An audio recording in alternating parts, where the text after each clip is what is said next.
এতিয়া আজি ডিস্ট্ৰিবিউশন হয়ে আছে দুটা স্ট্ৰং ৰুম পৰা তাতে আমাৰ CAP R SAP Assam police ভালকে ডিউটি কৰি আছে। এতিয়ালৈকে আমাৰ ইলেকশন টু ইনসিডেন্ট ফ্ৰি হয়েছে আৰ কালি ক্ষেত্ৰত আমাৰ 4,000 সিএপি আৰ এসএপি ডিপ্লয়েড আছে। আমি আশা কৰি আছো আৰ আমাৰ তেনেকুৱাই অ্যাৰেঞ্জমেন্ট আছে কি একদম পিসফুল যাব।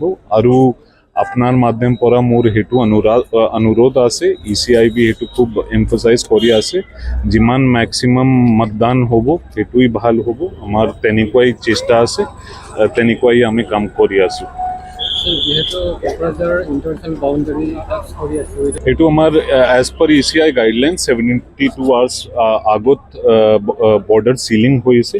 এইটো কালিৰ পৰা সিলিংটো আৰম্ভ হৈছে আৰু আমাৰ ইণ্টাৰ ষ্টেট আৰু ইণ্টাৰ ডিষ্ট্ৰিক্ট বৰ্ডাৰ বিলাকত ভালকে চেকিং কৰি আছো। 24/7 নাকা পাৰ্টি আছে আৰু এতিয়া সাইলেন্স পিৰিয়ড চলি আছে। এই কাৰণত কোনো বাহিৰত পৰা মানুহ ইয়াতে সোমাব না পাৰিব। এই কাৰণত আমাৰ কালি ৰাতি বি ভালকে পেট্ৰলিং হৈছে আৰু আপুনি চাই আছেন সকলো everywhere there is a lot of force.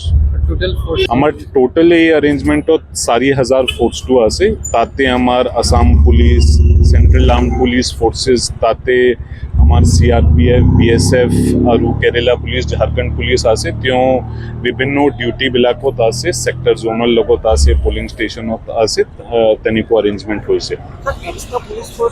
Total 4,000 ফোৰ্সটো আমি পাইছো, সেইটো অ্যাৰেঞ্জমেন্ট কৰিছো। ইয়াতে কেইটামান 33 CAPF কোম্পানী আছে, সেইটো এক্সট্ৰাকে আমি পাইছো ডিষ্ট্ৰিক্টত।